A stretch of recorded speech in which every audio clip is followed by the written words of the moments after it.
Code Section 422.11. E addresses the allowable wiring for certain water heater configurations. Specifically, it permits the use of 20-gauge wire and a 30-amp circuit breaker for a water heater equipped with two 4,500-watt heating elements. This allowance is based on the ampacity calculation for the heating elements. To determine the appropriate wiring and overcurrent protection, several factors must be considered. Firstly, it is important to understand the relationship between power, voltage, and current. The power consumed by an electrical device, measured in watts, is equal to the voltage applied to the device multiplied by the current flowing through it, measured in amps.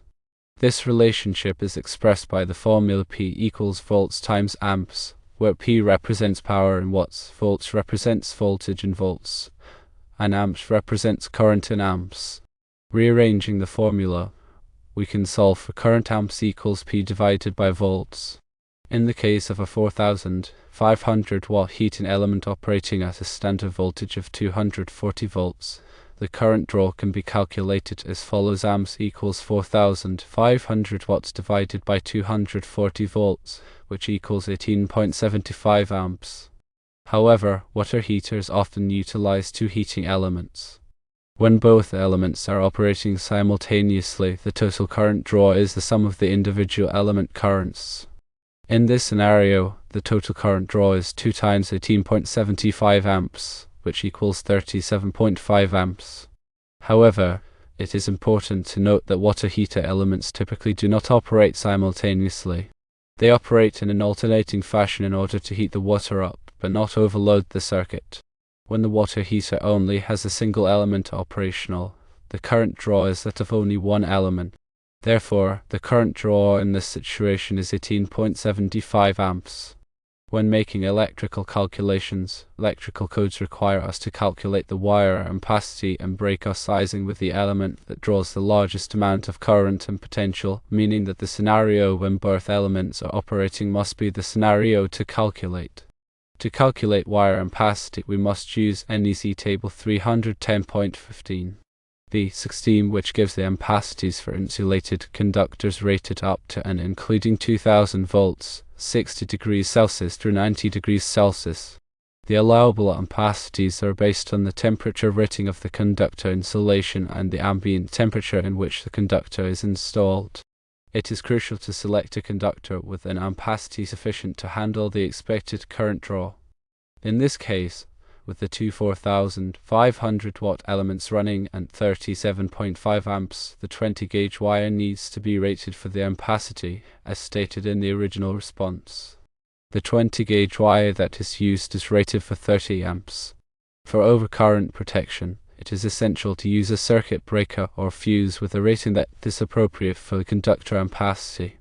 The overcurrent protection device is designed to protect the conductor from overheating and potential damage due to excessive current flow. Electrical codes specify the maximum allowable overcurrent protection for various conductor sizes. In general, the overcurrent protection device should not exceed the ampacity of the conductor it is protecting.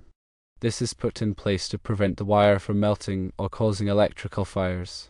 In some cases, the code may permit the use of a slightly larger overcurrent protection device if the conductor ampacity does not correspond exactly to a standard overcurrent protection size.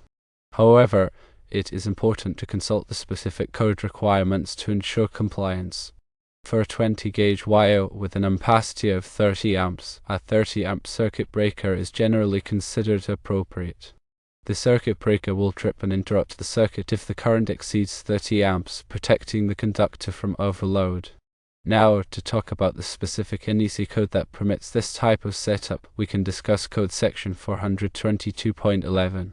E. Code Section 422.11. E is specifically talking about fixed electric space heating equipment. It states that branch circuit conductors and overcurrent protective devices shall be permitted to be sized per 422.10.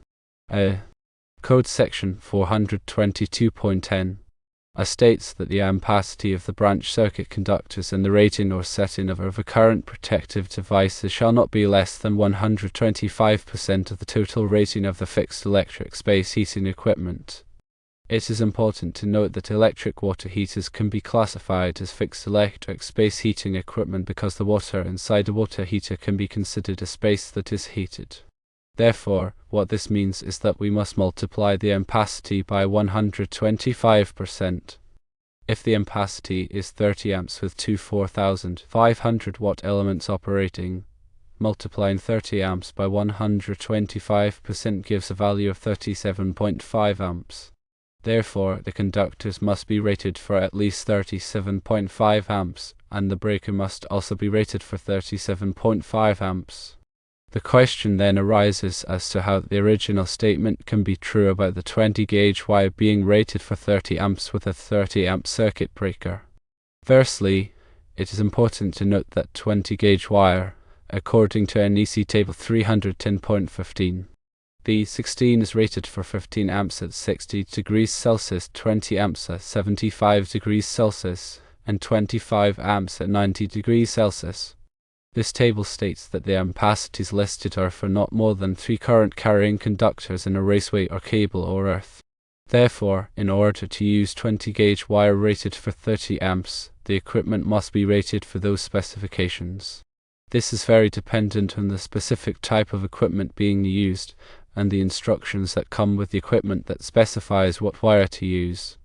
It is very important to follow all manufacturer instructions when performing electrical work. Therefore, in general, 20-gauge wire would be too small for the amount of current that is needed. However, since it has been pre-approved by a certified equipment manufacturer, that is the exception to the rule. If the equipment does not explicitly specify 20-gauge wire, it is recommended to use a thicker gauge wire.